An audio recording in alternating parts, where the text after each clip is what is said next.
السلام عليكم ومرحبا بكم البنات، كنجدد بكم الترحاب في فيديو جديد. اليوم ان شاء الله غنشوفوا المركز ديال الليمون الحامض وديال البرتقال. الفيديو البنات كنت موجداه هذه شحال، ولكن ما بمجرد ما كنت غندير لكم المونتاج وقعت هذه الاحداث هذه.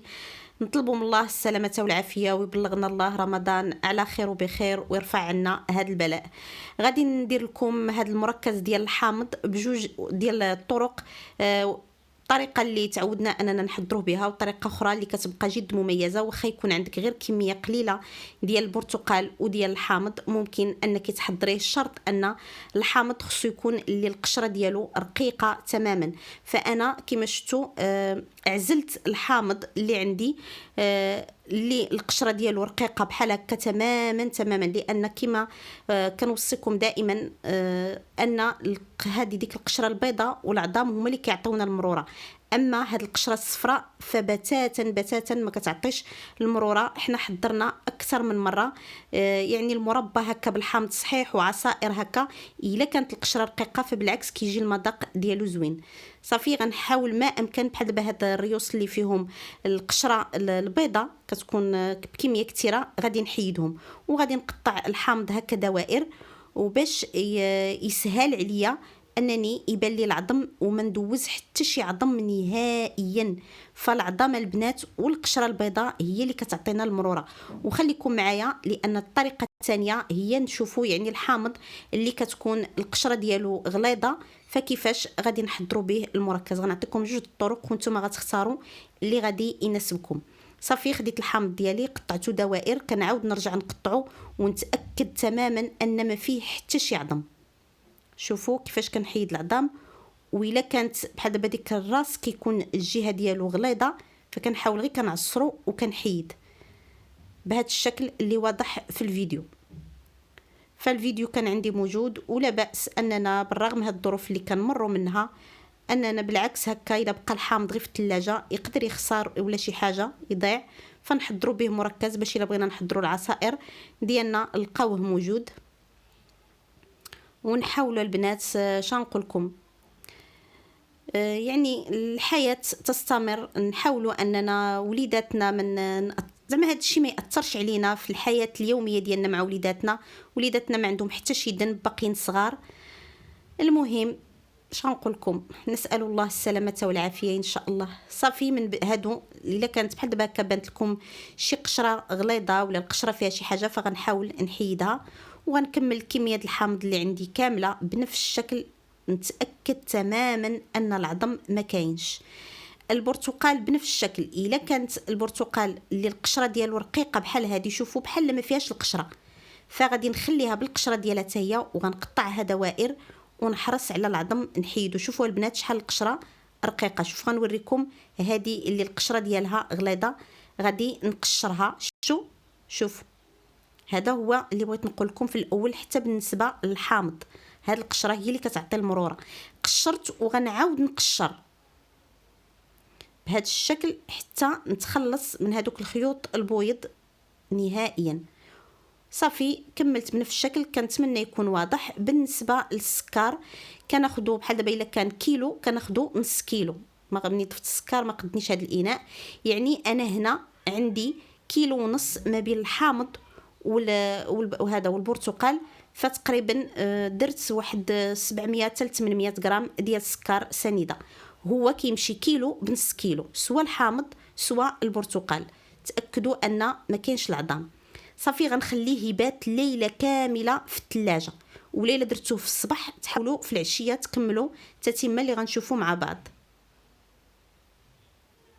كما قلت لكم غنغطيه بالفيل اليمونتير ولا نديرو في شي علبه الا عندي دجاج ونحكم الاغلاق ونبقى نحرك البنات ديك سنيده.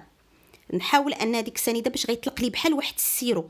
هذاك السيرو به غادي حنا غادي نشوفوا التتمه. السكر راه ماشي كتير. اللي سبق وحضر معايا المركز ديال الليمون الحامض، لان الحامض كتعرفوه بانه مجهد وما كيجيش بالعكس ما كيجيش حلو.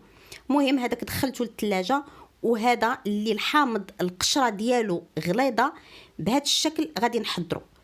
غادي نحك غير من الفوق، نحاول ما نوصلش لاننا كنأكد ونعاود هذيك القشره البيضاء هي اللي كتعطي المروره. غنحك في الحكاكه الرقيقه لانني ما غنرجعش نصفيه. علاش ما غنرجعش نصفيه؟ حيت ديك لازاز د الحامض هما اللي كيعطيونا التركيز، كيعطيو واحد المذاق زوين، وكما قلت لكم ما فيهش المروره. صافي حكيت الكميه اللي عندي هكا، غير كنلهبو غير من الفوق. انتم غتشوفوا البنات زعما الطريقه رائعه رائعه. هذا المركز ديال الليمون الحامض انا كنحضر المركز ديال الفواكه، ولكن هذا الحامض فما كنستغناش عليه نهائيا، لان كما كنتابعوا بحال العصائر اللي شفنا مؤخرا 5 ديال العصائر، انا غالبا دائما كندخل الليمون الحامض في العصائر ديالي. كما نصحتكم نحاولوا في الشهر الكريم نبتعدوا على العصائر بالحليب. غنخلي لكم الرابط ديال هذا الفيديو اللي شفنا فيه 5 العصائر. وكما شفتوا من بعد ما حكيت الحامض كنعصرو وكنصفيه باش حتى ديك العظام الرقاق ما يدوزوش ديك الخويطات، لان ما غنرجعش نصفيه من بعد. غادي نستعن هكا بالعصاره الكهربائيه صافي، وغادي نصفي كما قلت لكم. هنا البنات بالنسبه للحامض عندي 2 كيلو ونص. 2 كيلو ونص يعني غادي بالنسبه للسكر كيلو نص كيلو، غندير غير 1 كيلو 300 ولا كيلو 200 ديال السكر لهذا الحامض هذا. وغتشوفوا في الاخير بان هذاك المركز الاول اللي طحناه فغيعطينا كميه اكثر بحال هذا، لان هذاك كيعطي الا قطعناه، الا كانت القشره رقيقه وقطعناه ودرناه بديك الشكل كيعطينا كميه اكثر من هذا اللي كيتعصر. غنبقى كنخلط البنات هذا السكر، كنخلطو حتى غادي يرجع. شوفوا دابا كيفاش خفيف في الاخير ملي غيتجانس السكر مع العصير د الحامض، فغيولي بحال السيرو، غيولي ثقيل وخاتر، غيولي بحال العسل الا كان العسل شويه خفيف. وغادي حنا غادي نخليهم بجوجهم ليله كامله، عاد غادي نرجع لكم باش نشوفوا التتمه ديال الطريقه ديال التحضير اللي هي هذا اللي عصرنا وحكينا القشره غير من الفوق. شوفوا البنات انتبهوا كيفاش كيولي بهذا الشكل، خصو يرجع، ما تبقاش سنيده بوحدها والعصير بوحدو، ما غادي نصفيه ما حتى شي حاجه. الطريقه ديال الاحتفاظ ديالو طريقه كتبقى عمليه وصحيه، لانني ما غنديروش في البلاستيك نهائيا. شوفوا شحال ثقيل كيولي. درتو في القراعي، ولكن القراعي راه ما كيطرطقوش البنات، الشرط انكم ما تعمروش القرعه بزاف. انا هذه الطريقه معتمده عندي سنين، ثقوا بيا. الشرط باش ما تطرطق لكمش القرعه غير ما تعمروهاش يعني كامله، غتخليو واحد الجزء باش ملي كيتضاعف الحجم ديال السائل كيلقى لاسباس يعني الفراغ والقرعه ما كتطرطقش. صافي هذا اللي خليته بالقشره ديالو، ديك القشره ديال الحامض وديال البرتقال بديك السكر وديك السيرو اللي كيطلق كتولي رطبه وكتولي معلكه. صافي غادي نطحن ونصفي حتى نطحن الكميه اللي عندي كامله. وكما قلت لكم هذا كيعطي كميه كثيره. صافي بهذا الشكل. هاد البقايا اللي صفيت فما غاديش نرميها، لان دوك غير القشور ديال الليمون وديال الحامض، فغادي نحضر بهم وفيهم السكر ديالهم، غادي نحضر بهم مربى ان شاء الله. شوفوا كما كنأكد خليو فراغ. هذا غير بكيلو ونص ديال البرتقال والحامض عطاني 2 قراعي، ولا خرج 2 كيلو ونص عطاني 2 قراعي.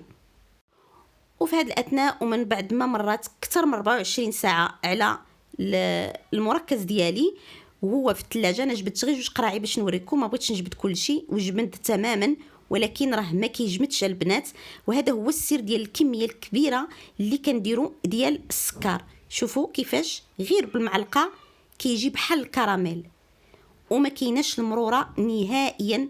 الاخوات اللي جربوا الطريقه ديالي الاولى اللي هي هذه يخليو لنا رايهم في التعاليق ديال اللي كنحكوا القشره غير من الفوق، اللي هو هذا اللي بالحامض بوحدو ولا اروع البنات. ويعني العصائر كتولي موجوده في اقل وقت. غندير معكم واحد 2 ديال العصائر هكا سريعه باش نعطيكم كفكره، لان شحال من اخت كتقول لي كيفاش غنستعملوا هذا المركز. غتستعمليه تماما بحال اللي غادي ديري الحامض في العصير، كتاخدي معلقه ولا 2 على حسب التركيز. هذا اللي بالبرتقال والحامض طحنت سلقت عفوا واحد الجزره وبالماء ديالها غادي نطحن، ولا كما سبق وشفنا في عود الجزر ممكن نديروا القرعه الحمراء، ممكن نديروا الفريز، ممكن نديروا اي فاكهه بهذا الشكل. انا اختاريت انني ندير الجزر.